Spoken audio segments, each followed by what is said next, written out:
I won the Fiction Award for my story, No Strings Attached. I won the Literary Award for fiction and also academic writing. I won the Norton Prize for fiction.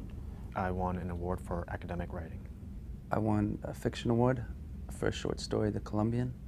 My story is science fiction, and it's about a female astronaut pining for her love back on Earth. And part of it is fantasy because she's thinking back to a childhood story she heard about a little girl who goes to the moon and leaves behind Earth, her first love. And so this is about a woman who goes up into space and leaves a man, her love. Academic writing, the essay that I submitted was, it was an assignment for my class, and it was to compare Mary Shelley's Frankenstein to a comparable work of fiction, so I picked H.G. Wells' The Island of Dr. Moreau. It seemed obvious to me. And I used those two to explore what the literary benefits of science fiction were, what science fiction can teach us about how we deal with discovery, how we deal with looking to the future and the things that we are doomed or destined, however you want to look at it, to learn.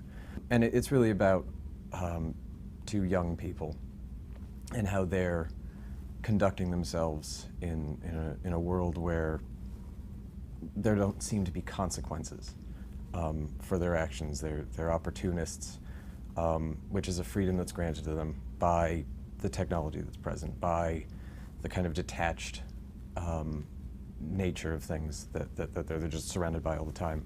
The award I won for was titled Josephine, and it was based on my mom working for a couple that lived in, upper middle class couple that lived in the city. In the story, they live in Westchester. But they wanted to come to our house to kind of check out my mom, and I don't know, I guess it was their newborn, and it actually was a surrogate baby, and they were very, I think, very mindful and protective, of course. And they wanted to come check out my mom, so they came to our house in Queens, and they met me. And back then I was a really avid reader, I read a lot, and I just finished reading To Kill a Mockingbird. So when I was younger, I did like to be the center of attention, so I'm there talking about the story and its themes and whatnot, and they're just impressed, and they gave my mom the job. The story is based on that, except that the couple also invites us to their house in Westchester, so I can meet their kids, and also their son, who is a big reader as himself. And the family dinner goes wrong. The family isn't, they're not the way they seem. The son is a little bit, he's rude, and he's a little bit messed up, but he has his reasons, though we find out at the end. And the daughter is some kind of down with the struggle white chick. She has braids in her hair, and she's also insulting as well to the mother. And it's just an interesting family dynamic, but I kind of tried to add in a little bit of emotion to it as well. The piece that I submitted for the contest was an academic paper that I wrote for class. It was on Shakespeare's The Tempest, and it was about the character of Caliban, who in the play is a savage, but actually speaks very eloquently. So I just wanted to explore what language means. Does it reflect who a person is? Cursing, just language and how it reflects a person's character.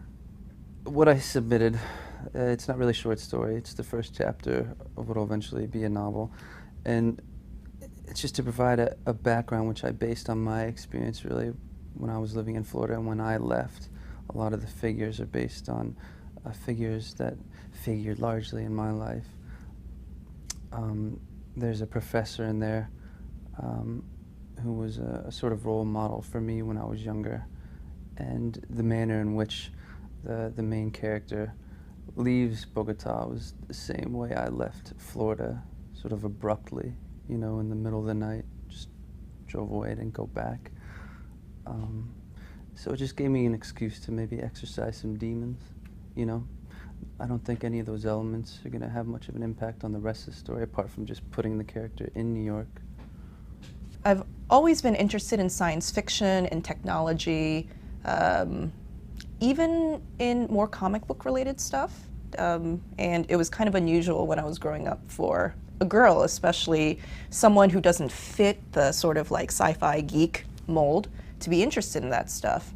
So I was reading both Sweet Valley High, and I was reading just like, you know, science fiction for kids stuff too. For me, writing really started in high school, and ironically, that's across the street at Stuyvesant. I took a long, circuitous route. After high school, I went up to college in Rochester. I fiddled around, did nothing, so I ended up coming back to New York, and it took me some time away from the city for me to miss the city, because after high school, I couldn't wait to get out. But as soon as you're out in the woods with nothing but snow and rocks, you kind of miss it. Kind of miss the steam and the stench. And for a long time, I didn't write because I was just trying to figure things out. But I think writing is just something I'm going to have to do sooner or later. So hopefully it'll be easier than hard. So.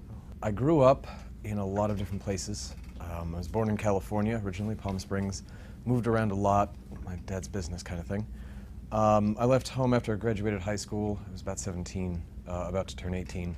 And I went on a lot of adventures on my own and lived in many different states since then. Wound up in New York kind of on accident about 3 years ago. And for a while and for the length of that time I was undecided as to whether or not I was going to go to college or just focus on writing, which is what I want to do. And after thinking about it and working here for a long time, I thought, well, I really just kind of got bored. So I thought, no, college sounds like a good idea.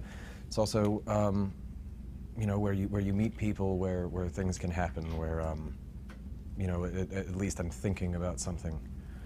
So I picked BMCC. I heard good things about it. It was inexpensive and seemed like it offered great opportunities. Some of my more favorite contemporary authors would be Jeffrey Eugenides, Philip Roth. Those are the two big ones right now. Fitzgerald. The science fiction writer I most admire is China Miéville. And I read Perdido Street Station, I think that's the name of his book. And at first I was like, this is like 2,000 pages long. This can't be that good. And the first sentence that I wrote, I was blown away. It was sort of a life-changing experience because before then, I was reading things that I guess were more genre. And his book starts out with an unnamed narrator talking about going into this dystopian city. And 3 pages completely blew me away, and I thought, that is the type of story I want to write. I want to say I can write, but I don't know if I could say I'm a writer yet. For me, it's always been a way for me to express myself. And at times, it can be really hard for me.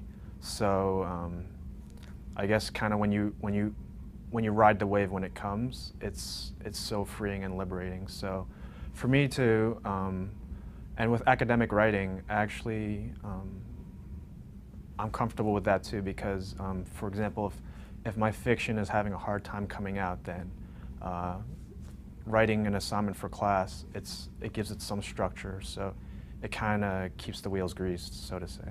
Winning the award does change my sense as a writer, of who I am as a writer, because winning the award is a little bit, for me, and a little bit of clarification, I guess, that yes, this is working, that I can do this.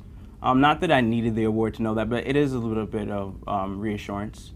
And it's not so much the prize money or the recognition, but just the fact that somebody else read my story and enjoyed it and liked it and decided that it was good enough to get an award for it.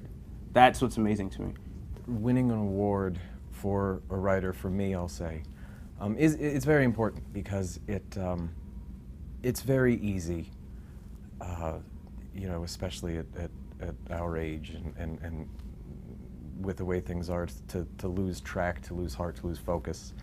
I know many times, almost on a daily basis, I've thought, maybe this isn't what I should be doing. Maybe it's not going to work out.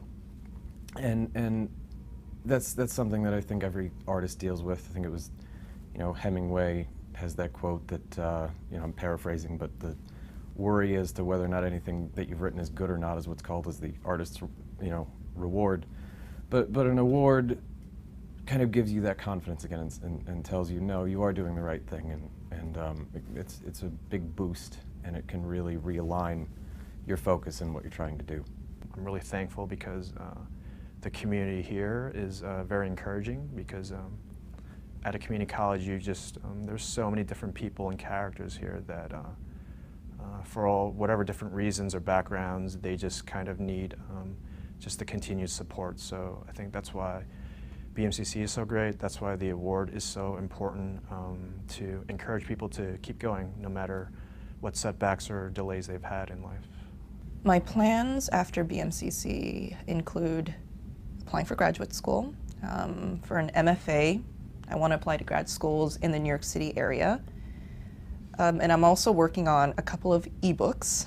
I'm sort of not into the traditional publishing. I want to just write an ebook, put it up on Kindle, science fiction ebooks. I'm also writing short stories right now for KoreanAmericanStory.org. So just trying to get as much writing done in the next 6 months. I'd like to continue in a writing degree, maybe an English major, or I don't know. It is up in the air. My plans after BMCC, so I do want to go to graduate school. Of course, I want to get my bachelor's. I do, but I've been wanting to leave the States for a while and travel a bit, and I've just been figuring out how do I do that. And I woke up this morning and decided that I wanted to apply for the Peace Corps. Of course, I'm reading all the info about it. I'm checking it out before I do it. But I think it would just be a great opportunity. I'm an English tutor, and a majority of what the Peace Corps does is education. And although most 90% of the applicants applying do have their graduate degree, there are other fields for non-graduates, so undergraduates. So yeah, that's what I'm going to do. That's what I plan on doing.